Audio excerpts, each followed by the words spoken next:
Hi, folks. Welcome to the I Write Radio podcast on Friday.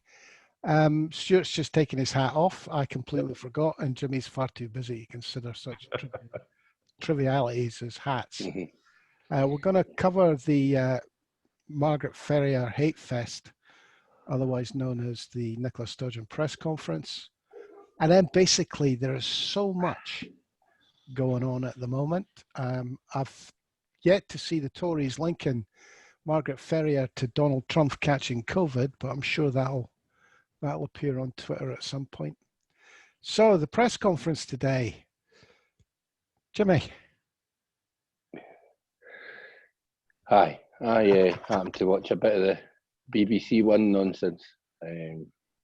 Margaret Ferrier's a muppet. End of story. She should just jack in. I'd quite like to see a by-election right in the middle of COVID to prove that we can run an election anyway. And it's a by-election that I think the SNP would put a half-decent candidate up and absolutely scud Labour and the Tories. Yeah. But she should jack in. She should have jacked in yesterday. I want to just have a wee rant at BBC. It's the first time I've watched the BBC One coverage. And there was wee Willie Rennie on it, bumping his gums. Now, just so we're clear, the BBC are giving a huge platform to the leader of the fifth biggest party in the Scottish Parliament. The kind of platform he should have is the Boatman Waverley Steps with an empty coffee cup looking for change. He certainly shouldn't be given a position in the BBC to have a pop at the First Minister and what is still meant to be a public health briefing. And it's a platform that they're not offering opposition politicians in Wales or England. Only here that the BBC have decided that there needs to be a political answer to a public health briefing. Well, I fully expect Ruth Davison to be screaming and shouting about the political show that we just saw. Oh, yeah. No. Every question was about Margaret Ferrier. Oh, no. She was on last night. I switched channels very late last night, and she was on some live national TV show from London.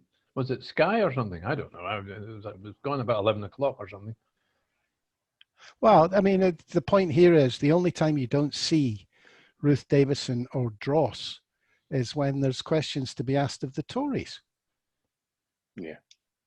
You just don't see them. I think I would like to say that the mainstream media, the hyenas, must absolutely hate Nicola Sturgeon. Every major broadcaster was on at the presser today, which is unusual enough. God, the Financial Times was there.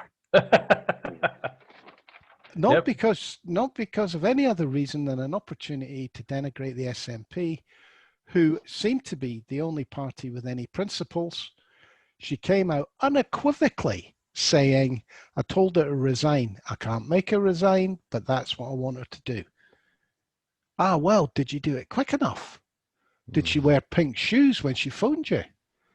How many times has she used clothes pegs? Unbelievable. Unbelievable. I disagree with you with that, the use of the last word. Why are you surprised? It's the SNP after all. No, but it's the total lack of imagination. You know, the one that could have got the best headline was the one that turned around and asked her, said to her,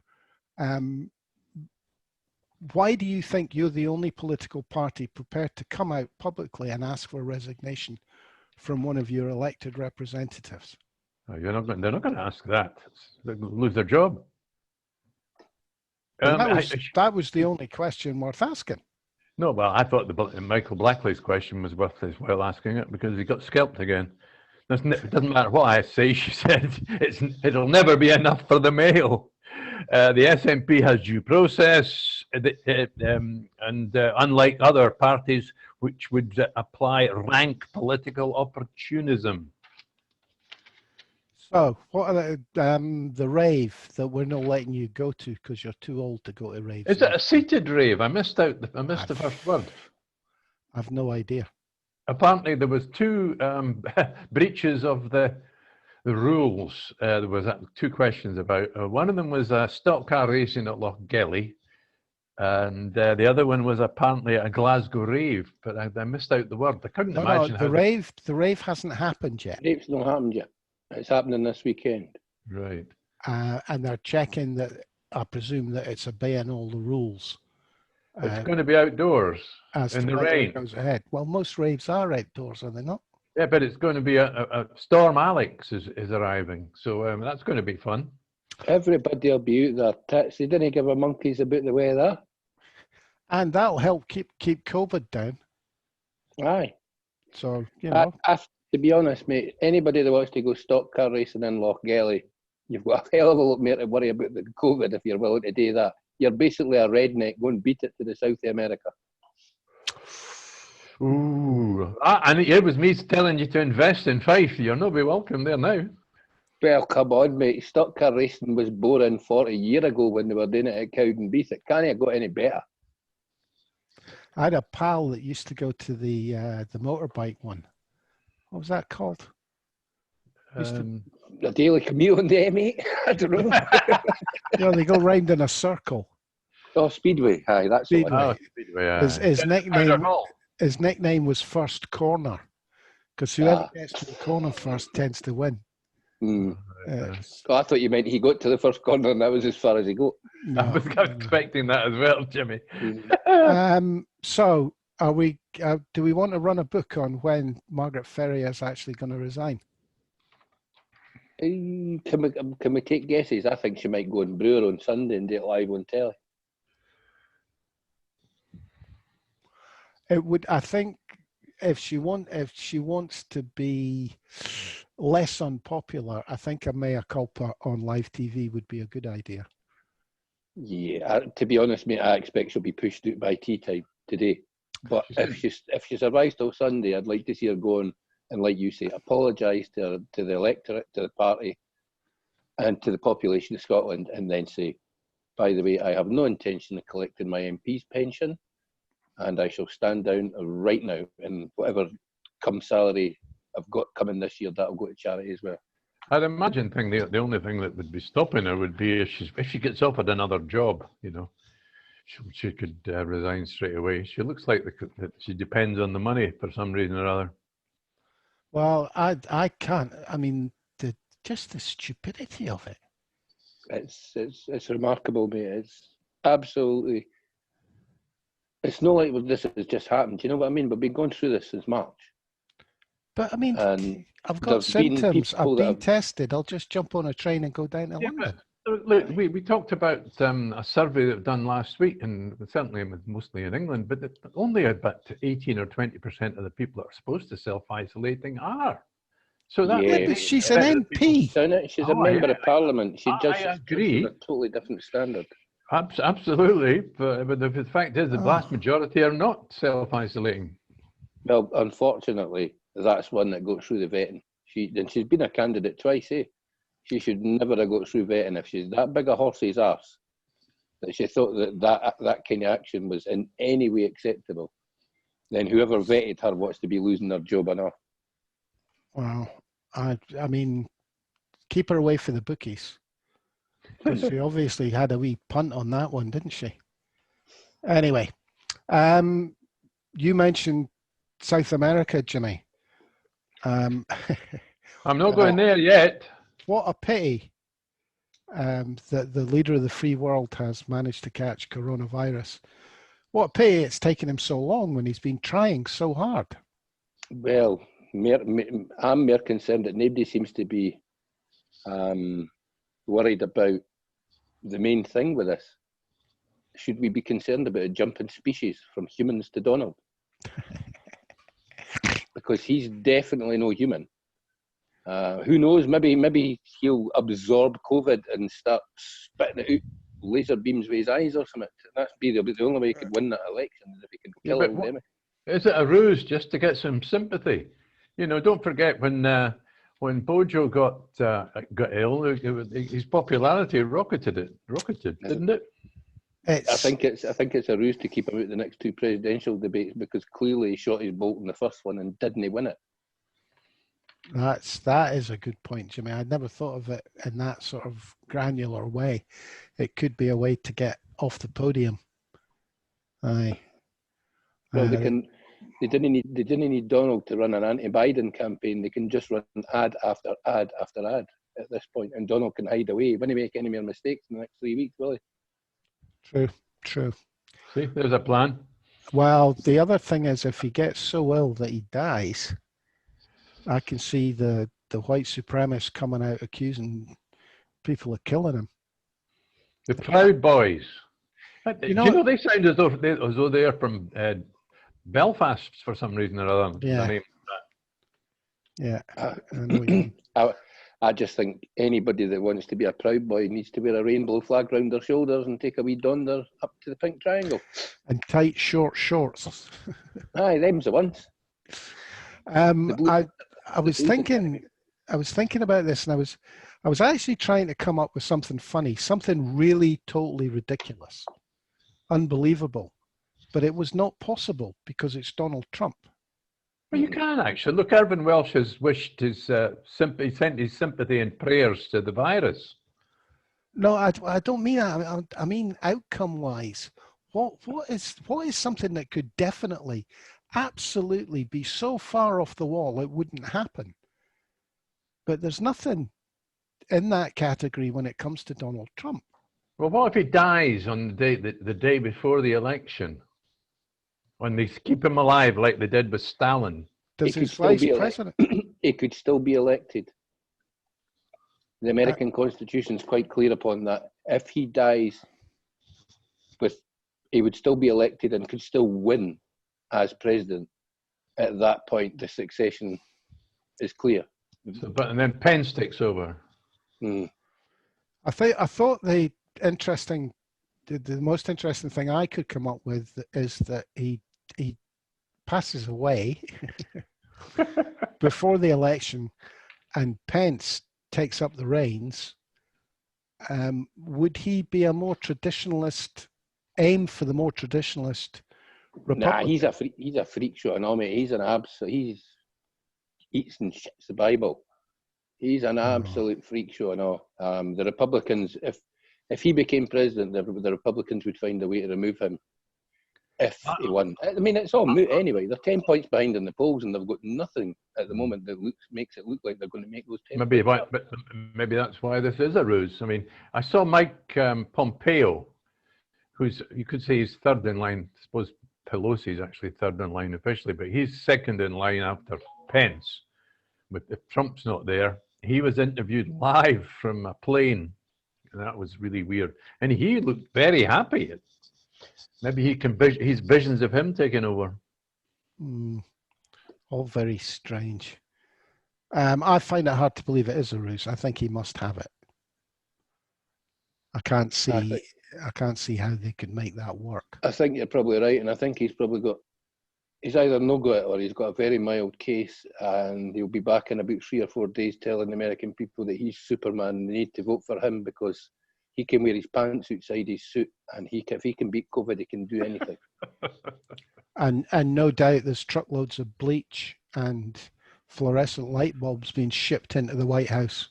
I'd like to think they'd televise that live if they're going to inject him with bleach, because there'd be an audience for it. They could make it a pay-per-view and make a fortune. Oh dear. Other interesting things today, Jimmy. What caught your eye? Oh, there's plenty, mate. Where do you start? Peter Bell's put a couple of belting wee articles. One in answer to Joe Cherry. I kind of agree. I think Peter's bang on form today. Kind of agree with him to mostly. You know, of course it's a constitutional question. We do need answers.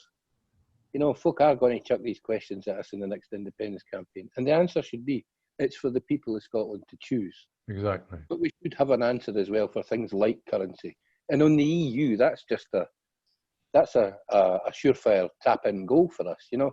Whatever choice the people of Scotland make about rejoining the EU or after that, it'll be our choice.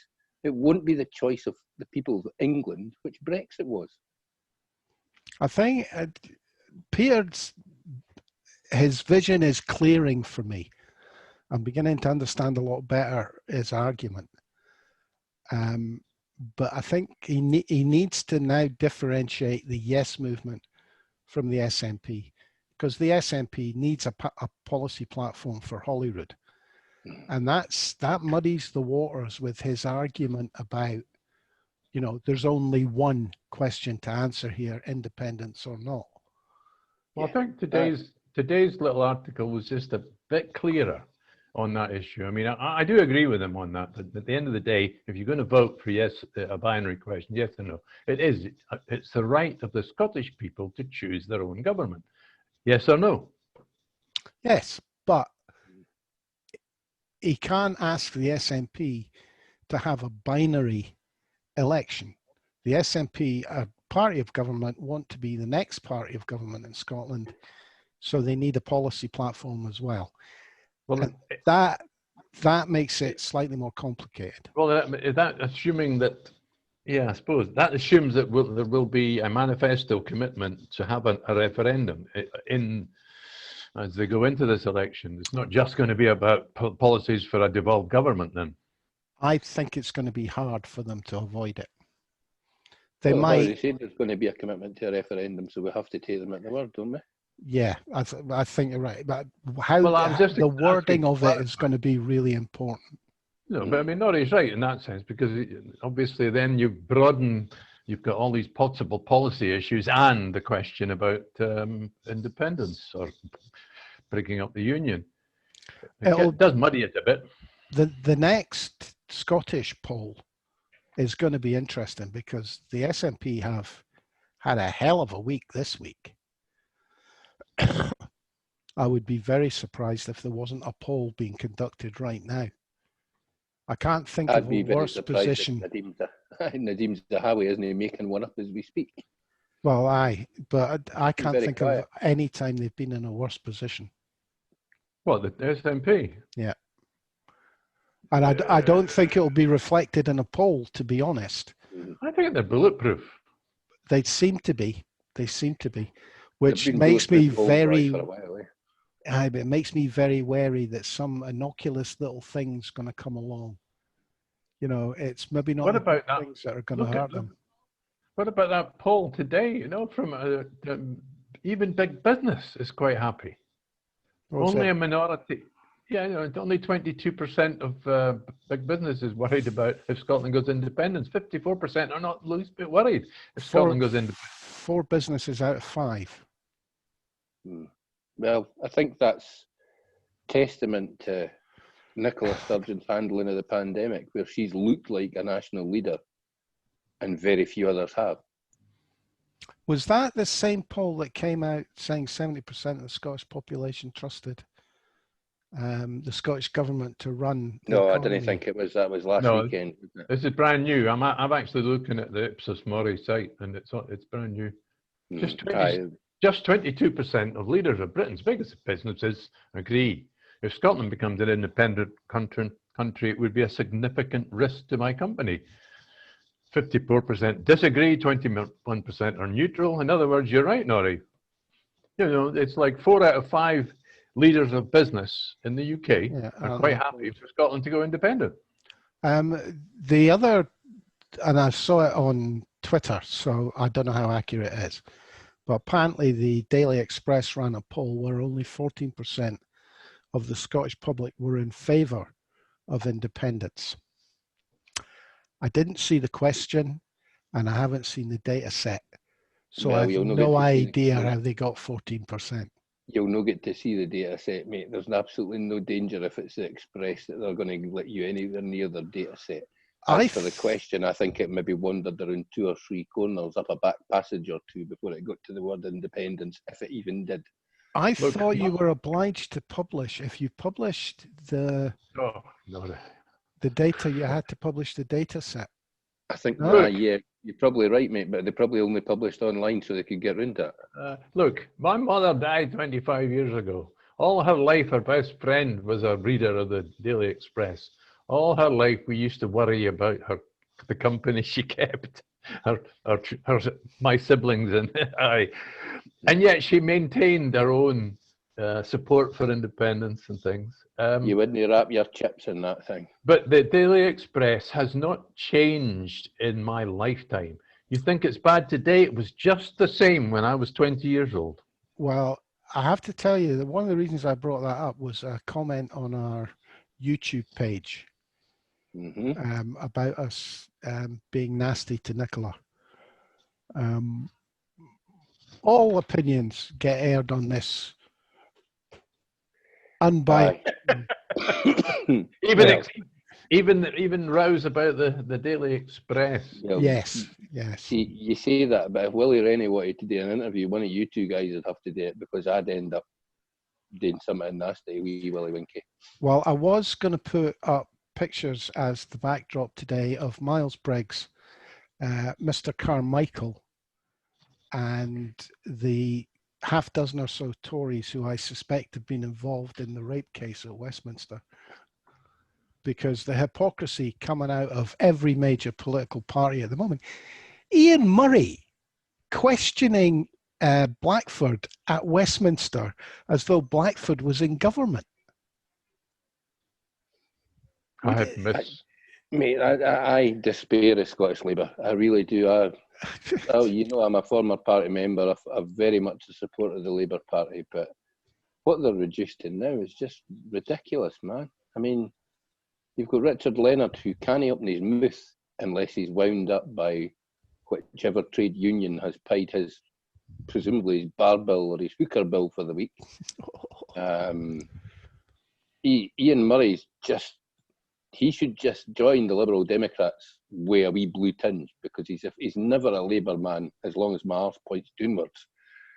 And I'm glad that Neil Finlay's retiring, because I've run out of abuse for the man on Twitter. I do try and be nice to him, but I can't help myself. He came out with one this morning that was like, mate, take your head out your farter for 5 minutes and actually open your eyes and see what you've become. Ridiculous. I've reduced that party to ridicule.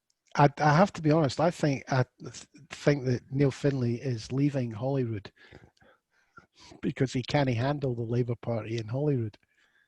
You're maybe right, mate. Do you remember a meeting in the old drill hall in Dalmeny Street? And you and I were there, and Neil Finlay was there. It was probably 2014. It would be up Fundy Ref 1, you know. And Neil Finlay came across as quite a reasonable man then. And yet over the years, he's turned into this kind of weirdo. I think it's frustration. I do. I genuinely do. I think he would have been a different man if Corbyn was still leader of the Labour Party. I didn't think it made a difference to Scottish Labour, mate. I think, to be honest with you, the only thing that happened to Scottish Labour when Corbyn was leader is that they elected Richard Leonard. Scottish Labour is effectively Ouija Labour. You know what I mean? It's still run by the nepotism and the crookedness of the west coast of West Lanarkshire, of Strathclyde Regional Council back in the day. You know what I mean? It's Monklands, Monklands, what a council that was. Monklands came up in conversation yesterday. God, that took us back to the good old days. The Sicily of Scotland, Monklands. Yeah. Monklands, it was like in the same breath, you would use it in the same breath as Derek Hatton, you know. Right, Stuart, what was your pick of the day? Oh, what should, let me have a look at my list, because I have a list. What about the fact that Richard Murphy, who is an Englishman, a tax man, accountant, but he's totally in favour of Scottish independence. He's now suggesting he was outlining a reason for England taking its independence, saying it's too dependent on on robbing its tax avoidance colonies and Scotland, Wales, and Ireland. He certainly hit hard on the colonial aspects of making money for our English cousins. He thinks they're too used to it. Hard hitting. He's right in a way. The city of London, the city of London, you know, it's corrupt. It is the biggest money laundering place in the world, and they depend on the links between the city of London and all these offshore tax havens. I'd love to see the figures. They should publish the figures of just how much money London sucks out of. Sorry, you can't go publishing figures. No. Corporations need secrecy. I'm making a See, public apology now for using the word should. I'm withdrawing that. It's outrageous. I mean, it's nearly as bad as getting your own shoe-in MP behind the Speaker's chair. Oh, they already do that. I forgot. Anyway, so Richard Murphy is a strong supporter of Scotland having its own currency, and that became an issue today as well because Stephanie Kelton, who is currently one of Joe Biden's economic advisors, and who is also a strong proponent of modern monetary theory. She has now agreed to support the Scottish Currency Group, join the Scottish Currency. Join the Scottish Currency Group, which is run by Dr. Tim Rideout, some academic here in Edinburgh, I believe. Is that right, Jimmy? You would know. You're a bit expert. No? Yeah, I pay little attention to self-interested groups, mate. The self-appointed experts on anything. Frankly, if somebody works for Joe Biden, I wouldn't want them anywhere near me. Yeah, well, I made that point because the headline in the National had Stephanie Kelton as an advisor to Bernie Sanders, and a great big picture of Bernie Sanders not looking very reasonable at all underneath the headlines. And I was thinking, let's be, give the woman a chance.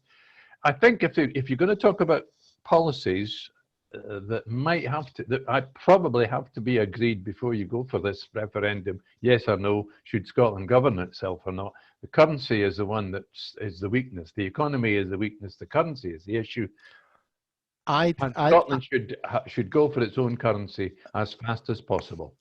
I think that is the optimum position to take, and as loosely as fast as possible. I think you have to start, unfortunately, with sterling, with a promise to move from sterling as soon as possible. And that's a huge lever to hold against England, because if Scotland leaves the pound won't fall. Aye, and it gives us a big stick to sit on the table when we sit down to negotiate exactly how we dissolve the union, because at any point in time we can crash their economy and they can't crash ours. Which kind of brings us back full circle to Peter Bell. Jimmy, did you anything that you felt needed shouted at? There's plenty need shouted at me, but that's just in my working life. As I say, I think the BBC are a disgrace. I started to watch Question Time last night and then fell asleep, so that tells you exactly how good Question Time was. Was David Linden as boring as you thought he'd be? I don't know, mate. I think I did go as far as the introductions and then started snoozing. Okay. So I've no idea why the SNP would put up a 30-year-old first-term MP in that Who position. was that? David Linden.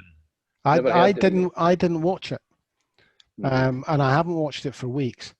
And I have to be honest, I need to actually gird my loins and force myself to watch it, because it's a good indicator of just how crazy some of these people are. All I watched was 5 minutes of it, and it was pretty obvious that the questioner wasn't just Joe Public. It was some kind of opinionated guy, probably was on community radio, probably that radio station somewhere in rural Norfolk. Who runs that one? Who cares? It's a comedian. Alan Partridge. Yes. Oh, right. Sorry. But he was given far too much time Can't to talk rubbish. stand him either. He was given far too much time to talk rubbish. Right. Well, so I missed nothing. I've got it taped. I might sit myself through it just to punish myself. I can't do that. People ask me to watch things that are painful, and I can't do it. I've only got one TV set. I can't afford a new one at the moment. Okay, everything seems to be... the news cycle moves so fast. I know people have said that before, but it's only yesterday that the EU issued legal proceedings against the UK government, and we've not even discussed that. I don't think it'll even be down on the news today, because it'll all be about Donald Trump and whether he's going to turn into Superman or turn into an old man and just expire. I'll tell you what, I bet you his missus dances out the White House, absolutely delighted that he's ill. I mean, she's been waiting for this for years. Come on, I mean, just that. The other thing, she's ill at the same time, but she's got more chance of surviving it than him, eh? the other thing that, due to the storm of political nonsense that's been going on, is we haven't mentioned the fact the British government has caved in on fishing. Aye, apparently. Well, we'll see. Or partial cave in might be a better way to put it. You posted that. What have they done then? Well, they've basically agreed to go with a 3-year quota sharing deal with the EU, as long as everything else gets sorted out. And they've signed they actually have signed a deal with the Norwegians. Signed it. With Norway. What they've done is they've agreed to run down European fishing over a 3-year period. I can't see Macron wearing it. No, I think Macron will tell him to shove it up his. Well, that's what I mean. I just saw that they'd actually signed a deal with Norway. Yeah, because the Norwegians gave them exactly what Boris wants, an annual discussion on quotas. Sorry, the EU signed an agreement with Norway. No. This is the only deal, the only real deal that the UK government, the Brexit government, have signed with anybody is a fishing deal with Norway. Apart from the one with Japan, which we've got a trade deal, and they want, apparently 70% of the people of Japan are lactic intolerable, and so they won't want to buy our cheese. I think you mean lactose intolerant, not lactic intolerable, mate. But that was good effort. I can drink milk, so I have no idea what they're talking about. Aye. So wait a minute. Let's be honest, mate. Norway did fish in British waters. How many boats did Norway send into British waters, do you think? Well, I'm just thinking, because I think they retain 80% of their fishing, I think, and the EU gets 20%. So is that the deal that they've signed with the UK? You can have 20% of our fishing, but we'll have to talk about it every year. It's basically it's a nonsense, mate. I didn't think they fish our waters. I think it's minuscule, and it's been designed purely to point out to the EU that an annual negotiation it's possible, but it's not necessarily a great thing. I would think, well, the EU doesn't want that, but no, they want long term, don't they? I would think an annual negotiation means you never stop negotiating. Mm-hmm. So basically, you have two teams who negotiate 12 months a year. I'd be interested to know how the EU think they're going to push Macron into any deal on fisheries in an election year. He won't be pushed around on this. Yeah, I agree with you. Well, apart from anything else, mate, the fishermen are best pals with the farmers, and you do not want to upset the French farmers in an election year, because they'll get the tractors out and then the country comes to a standstill. You don't want to be upsetting the French fishermen either, because they'll just barricade all the ports. Aye, they'll just shut over. Yeah.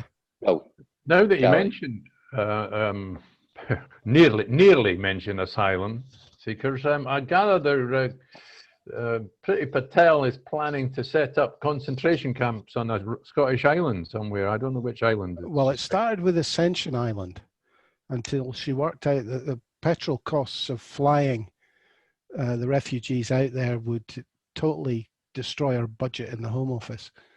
So I think she's thinking about maybe Arran. She can away and take a run up my ribs if she thinks she can put them on any Scottish island. As the Home Secretary, she does have considerable power, as we've seen with how asylum seekers are treated in Glasgow, and how little the Scottish Government and Glasgow City Council can do to help them. But if she thinks she's going to get planning permission for anything on a Scottish island, she's got another thing coming.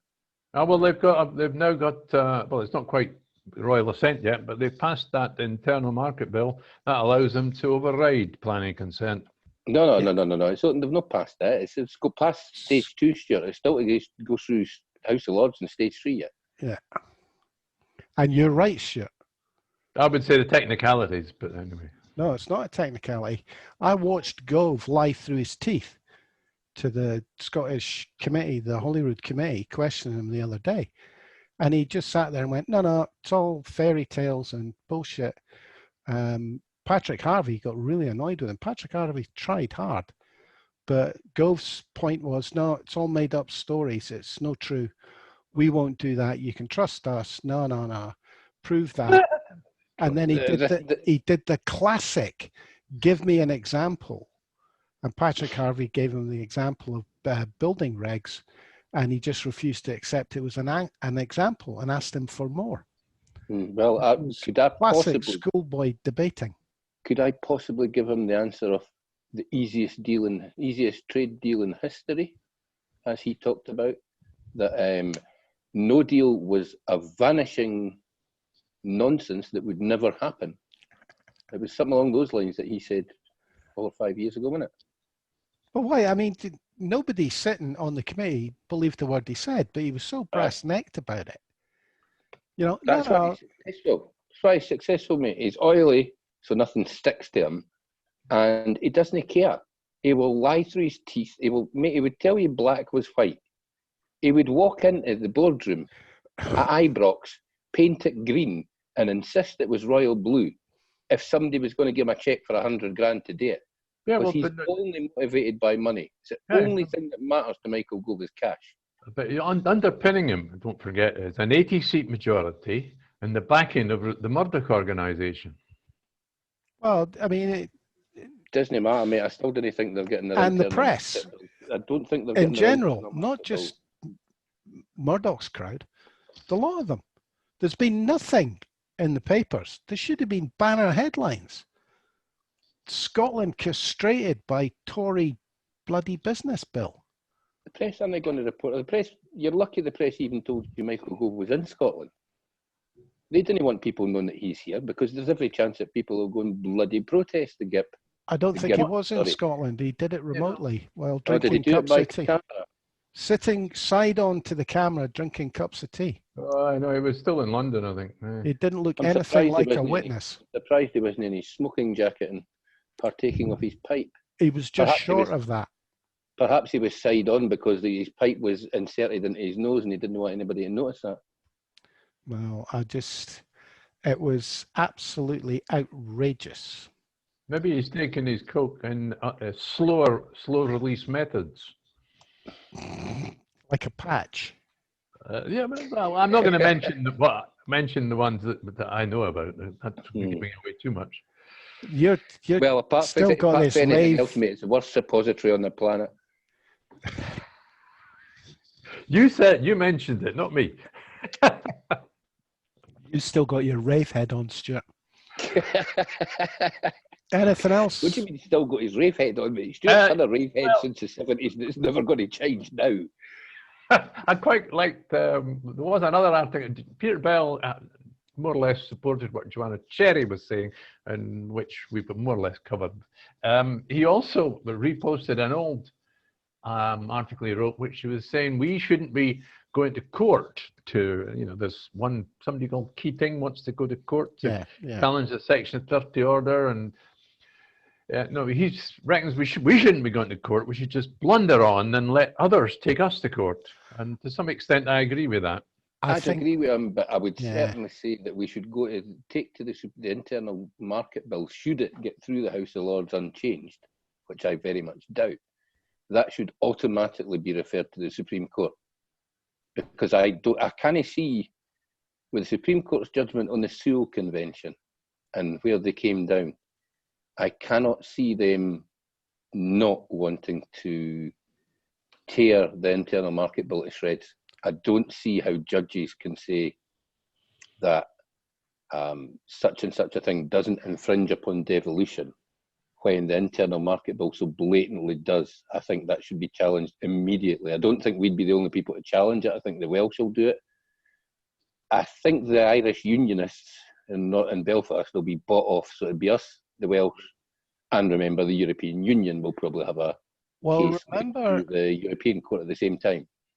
Stormont's already voted against it. I don't know what the numbers are. That was a motion, really, and whether they're willing to join the other two governments in a court case, it'd be unlikely, mate. The unionists have always got a price to. Yeah, true. Well, here we can't go without mentioning Kenny McCaskill's latest piece. he's highlighted the fact that the SNP accounts have still not been published. Except they have been published. Have they? The legal obligation to publish to the Electoral Commission has been met. They've been sent to the Electoral Commission, but the Electoral Commission haven't published them, so nobody can see. Well, the Electoral Commission won't publish them, mate. As Norrie put it there, that it's a legal obligation. Okay, well, you're the Electoral Commission. You're dancing on a pin here. That's okay. So I used the word publish. Anyway, ordinary members have yet to see the annual accounts and to see where the money has come and gone, and they're entitled to do that. And then that's quite worrying Kenny McCaskill.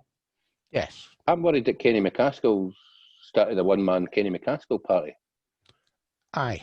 I don't know. I seen a piece to camera. I seen a piece on the Scottish News yesterday, and he was dressed like a 30-year-old man, donder around Holyrood, waving his locks about like I think he's lost the plot.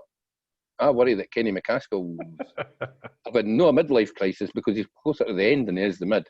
But I think he's having a bit of a crisis to himself, and I do worry that I genuinely worry. He does not look like a politician when you bump into him. Leather bomber jacket, Chelsea boots, jeans.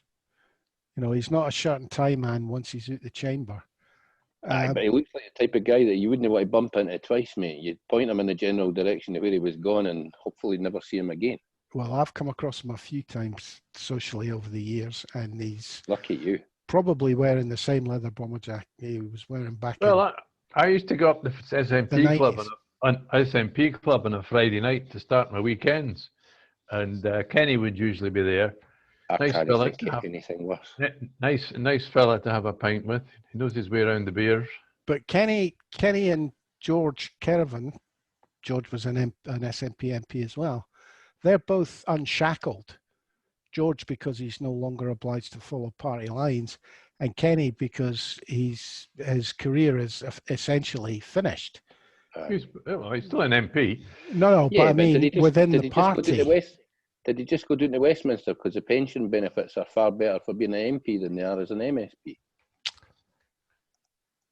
No, I think he represents the left of the SNP. I think he's got a fight there within the SNP, and you've obviously get more kudos if you've got an MP's badge on. I would imagine he's quite close to Joanna Cherry politically.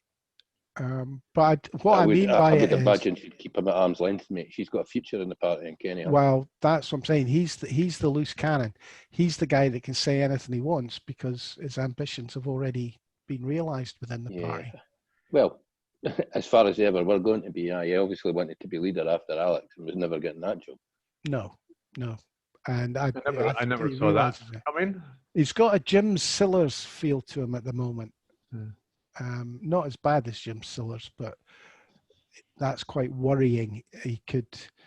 Unforeseen consequences are what worry me about Kenny. Well, he's 1 week away from a wee interview at St Leonard's, eh? Obviously, whoever's leaking information from the court papers to him that he's passing on to the Daily Record. Oh, no, apparently, according to sources, that was leaked from the committee. The WhatsApp messages were leaked by somebody on the committee. Well, according to Cole Hamilton yesterday with his question after FMQs, it was leaked before the committee had it. Oh, well, that conflicts with what I heard. When was it published? It was published 3 weeks ago, wasn't it? Daily Record. And it was definitely attributed to Kenny. Aye, but definitely Alex Mann. He'll basically do whatever Mr. Salmon tells him to do. So, well, yesterday, did you watched it, Stuart? Did Cole Hamilton not stand up and explicitly say that the First Minister had accused the committee of leaking it, and it couldn't have been the committee because it was leaked before they had it? Well, point of order. Yeah, well, I think it was the point of order, and I'm pretty sure this is where I've got the information from. That Alex Cole Hamilton said that it was leaked from the committee. Cole Hamilton admitted that the committee sits on. Okay, maybe it wasn't Cole Hamilton, right? So it was given to the committee and maybe it was actually Nicola Sturgeon herself. It was Nicola Sturgeon.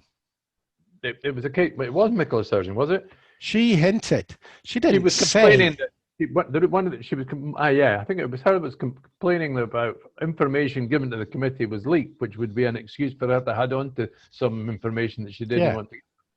Yeah, I think that's what happened. Which brings us to the other big thing: Stewart and Wedderburn being retained by the SNP to deal with some of the issues being raised by the Salmond inquiry.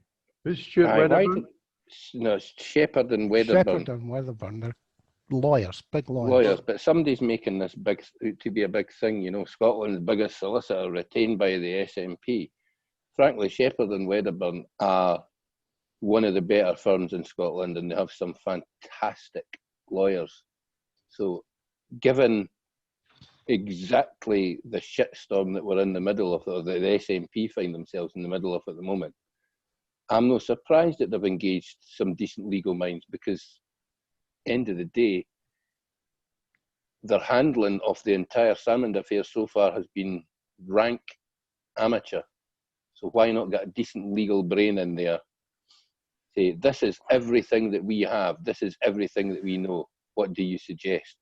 Because they can't do worse than the SNP have been doing about this since this. In fact, since long before this all happened. Well, I after what's happened with Margaret Ferrier, I think now is the time to come clean on everything.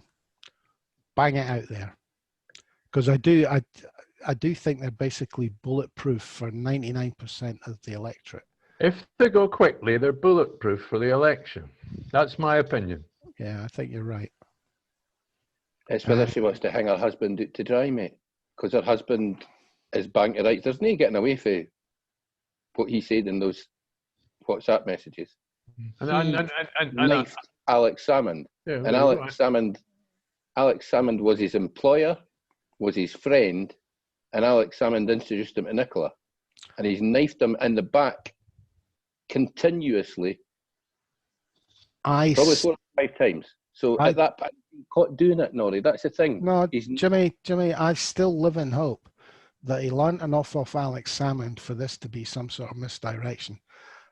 My hope is diminishing rapidly, but I'd like to see either end of that conversation, not just the 3 messages that we've seen. But Nora, you seem to suggest that I implied that Nicola Sturgeon should resign. I have not said that, and I don't believe that. But when you think about it, that if she were to resign, she'd be offered a good job by the UN, JP Morgan. She's obviously qualified for a £500,000 a year job now. Are you discussing? Stuart, if she resigns, she resigns in ignominy. If she resigns because of something that her husband's done, she resigns in ignominy, and she's not going to get a job anywhere. That'll be the last thing. Tantamount to her admitting some sort of collusion and guilt. Aye, exactly. Are you actually referring to private messages on our WhatsApp, Stuart? Because I don't want these made public. Norrie, that's a very fine point upon which to end. I'd hate people to get a look at her WhatsApp. What I actually said was anybody in the Yes movement who wants Nicola Sturgeon to resign is not supporting the Yes movement. I'm sorry, that she's so popular, it would be bloody madness. Yeah, well, I didn't say she should. I didn't. Let's draw a line under that, gentlemen. Okay. Let's just hear WhatsApp messages. Jimmy's got to get back to work. And by the way, can we calm down on the WhatsApp? Jeez, it's eating through my data like it's going out of fashion. I'm having to get a new phone contract, chap. Well, it's that way of, because we all read everything. It's just making sure everybody else doesn't miss one that you've read. I do pick and choose, you know. Well, I get up in the morning and start with your WhatsApp links. If I've been up in the middle of the night, I know. Well, okay, guys. Thanks, Jimmy Hutton. Thanks, Stuart Lockhead. I'm Norrie Stewart. Jimmy's about to go out and get a fare to London. Make sure they don't have COVID, Jimmy. Ken what, mate? I'd take them if they had COVID, as long as they had the cash to pay up front. And we'll no doubt see you well, tomorrow's a day off, but we'll see you on Sunday, hopefully. Hope I'm feeling a bit better. I missed last Sunday. All right. Okay, Cheerio. thanks for listening, folks.